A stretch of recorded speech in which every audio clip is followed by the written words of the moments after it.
Social media is making you ugly, and you don't even know it, buddy. I've pondered for a little bit about getting off social media, and at one point I did, and that was 3 months ago. Now, 3 months ago, I was laying in my bed, doom scrolling away my life, and falling deeper and deeper into depression. And one day it hit. Why do I feel stuck? It's because literally I was stuck.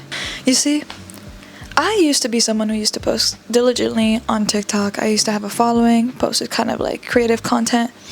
But at one point, between blurred lines, it became from great content and stuff like that to comparison, self-comparison, to getting content that was just stressful and toxic, to getting so many things that was just filling my head up with unnecessary shit that I've lost touch to who I was as a person.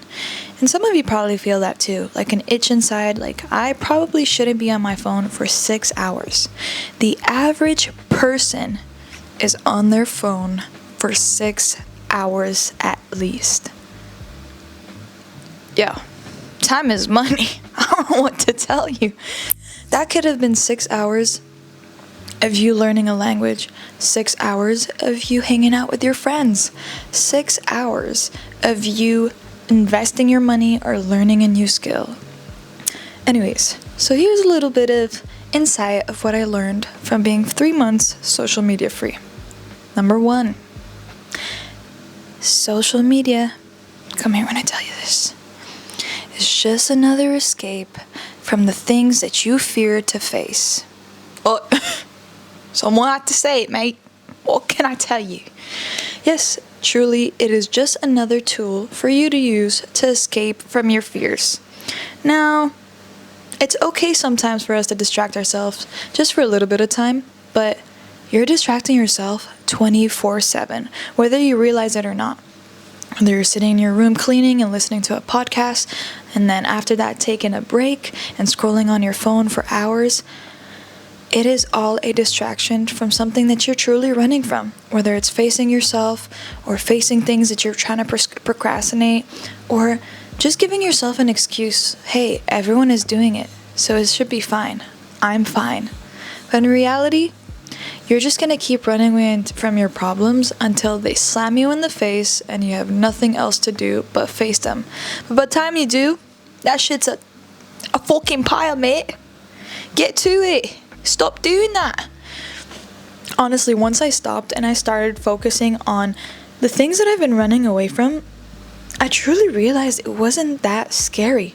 All I had to do was sit, engulf myself in that feeling, accept it, and find a solution.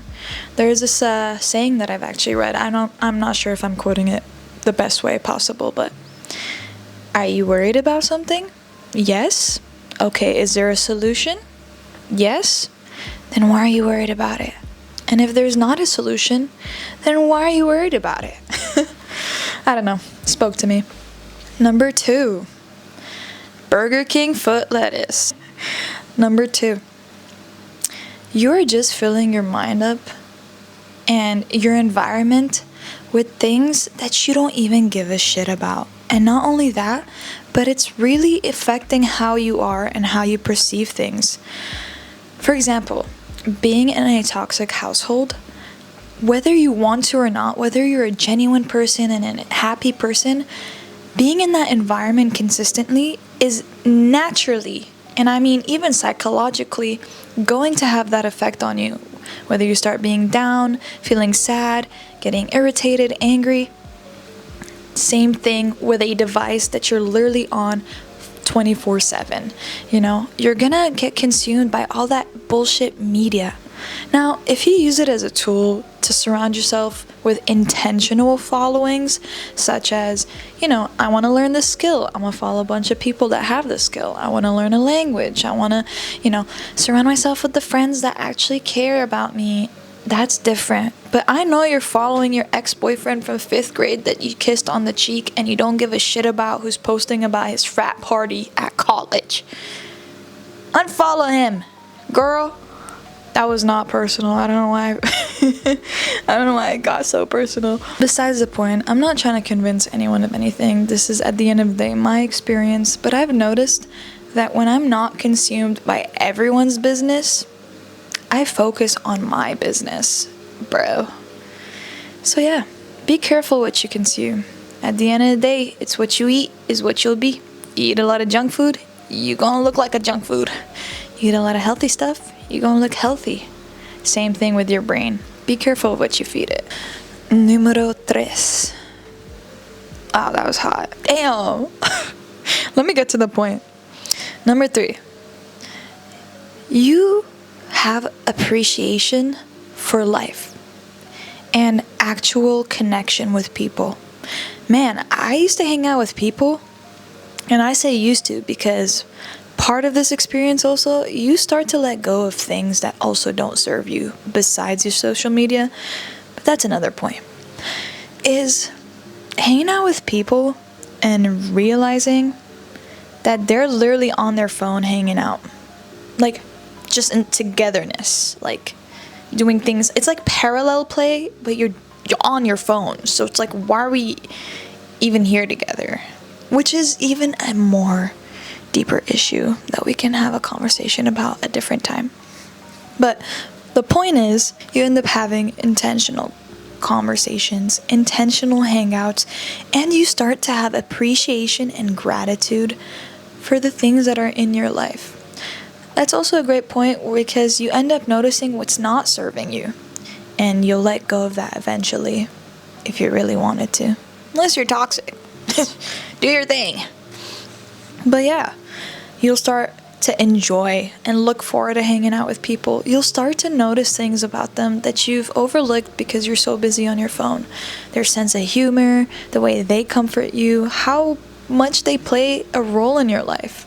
And that is with everything besides people as well. You engage more in activities you do. You pay attention to detail. And I feel like that in itself makes you more of an intellectual person, which actually is a great segue to our next topic, or next point. Yeah, next point. You become intellectual. That's why it makes you sexy, hot.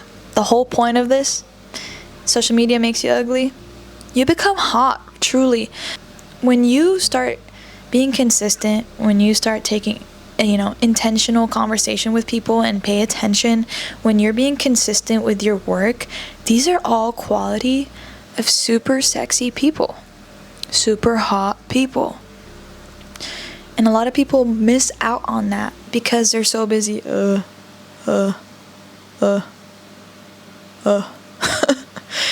Truly. This translates to a lot of things in relationships and friendships. If someone is constantly being distracted and scrolling and hiding away from their emotions and everything about their life and just, scrolling and seeing other people's life, what does that signal to you? Personally, to me, it signals that you're not going to be there when I need you. You can't hold it down for a second. If I need to tell you something, you're not going to face it because you're not even facing your own problems. It just speaks volume without needing to speak volume.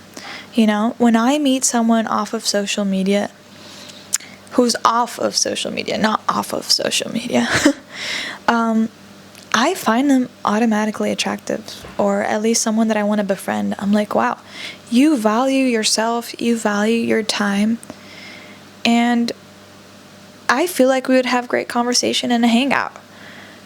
Versus, honestly, it's probably one of my icks as well, is dating someone or talking to someone who's posting on their story 24/7, like constantly on their phone. Truly, I've walked away from dates like that. Really an ick. And that's what I'm telling you. You want to be hot? Stop being on your phone, bitch. Damn. It got personal again. I'm so sorry. But truly, these past 3 months, I've had the opportunity to learn so much about myself, and I've learned so much. I've learned that things aren't really hard. You're just procrastinating them.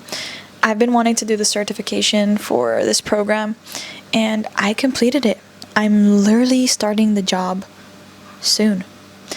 I've been wanting to spend time with friends and family, and I'm hanging out with them every day, and it's a breeze. Truly, if you spend time with people, I start to feel fulfilled and grateful, and my life is filled with people who actually support me, thus feeding into me, and I feel good. I feel good about myself. I start to love myself again. Honestly, the pros are endless. If I had to say one con, which I wouldn't even consider it, which is like feeling out of touch, but are we really out of touch? You have the news if you really want to. You can dedicate certain time. Sometimes I use YouTube, yeah, for educational purposes or researching things.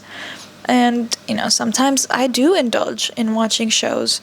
But because I've been off of social media and doom scrolling, I know how to cater time. I have more discipline. Okay, 1 hour of this, and then we call it a night. Couple hours of this. I just find more fulfillment hanging out with people and doing things at the end of the day because I've spent time away from things. So it's not even my first choice.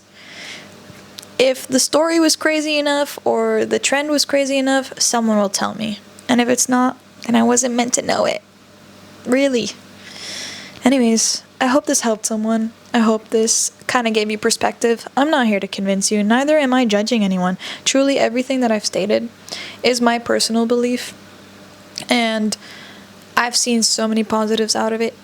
And no, by any means is this easy. It's hard at first, but boredom will make you curious, and curiosity will make you explore and learn and grow.